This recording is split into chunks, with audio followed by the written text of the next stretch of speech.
నమస్తే. తెలుగు రాష్ట్రాల్లో నిరుద్యోగ యువత మరియు వారి తల్లిదండ్రులకు హెచ్చరిక.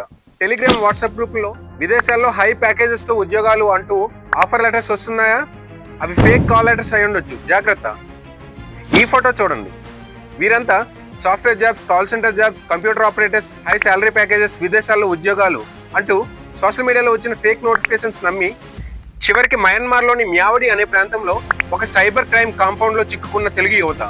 రీసెంట్గా ఏపీ సిఐడి వాళ్ళు union foreign affairs ministry, home ministry, అలాగే ఎన్ఐఏ మరియు సైబర్ క్రైమ్ సెంటర్ వారితో కోఆర్డినేట్ చేసుకుని ఈ సైబర్ క్రైమ్ కాంపౌండ్ నుంచి వీరిని విడిపించి తిరిగి ఆంధ్రాకి తీసుకొచ్చారు.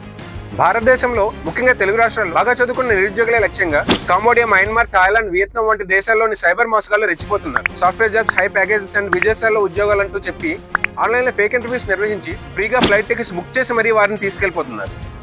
అక్కడికి వెళ్ళాక నిజం తెలుసుకున్న ఈ యువత తిరిగి స్వదేశానికి తిరిగి రాలేక వేరే గతి లేక వారు చెప్పినట్లు ప్రపంచవ్యాప్తంగా సైబర్ క్రైమ్స్ కి పాల్పడుతున్నారు. ఈ సైబర్ కాంపౌండ్స్ లో వారు చెప్పింది చేయకపోతే ప్రైవేట్ సెక్యూరిటీతో వీళ్ళని హింసిస్తున్నట్టుగా ఈ యువత చెప్తున్నారు. ఎన్ఐఏ మరియు ఫారిన్ అఫైర్స్ మినిస్టర్ వారు ఇస్తున్న డేటా బట్టి గత 3 నెలల్లో దేశవ్యాప్తంగా 1586 మందిని ఇటువంటి సైబర్ క్రైమ్ కాంపౌండ్స్ నుంచి రక్షించారు.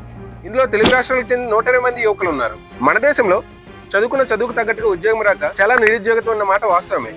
అయితే ఇలా ఎక్కువ ప్యాకేజెస్, విదేశాల్లో ఉద్యోగాలు అంటూ ఆశ చూపిస్తున్న వారిని గుడ్డిగా నమ్మి మోసపోవద్దు.